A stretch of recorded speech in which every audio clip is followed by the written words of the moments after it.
Syederalun pertemuan Ketua Umum Nasdem Surya Paloh dengan Presiden Joko Widodo beberapa waktu lalu telah mengembalikan kemesraan keduanya.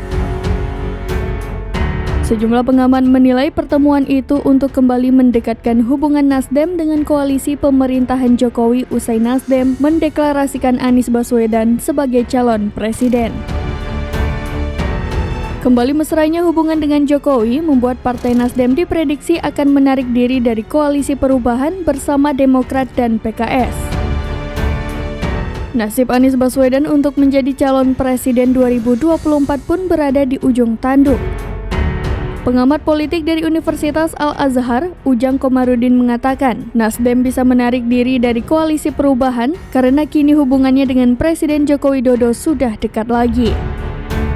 Ujang menuturkan dugaan sinyal Nasdem tarik diri dari koalisi perubahan karena partai besutan Surya Paloh itu kerap membuat manuver pertemuan dengan partai politik pendukung pemerintah.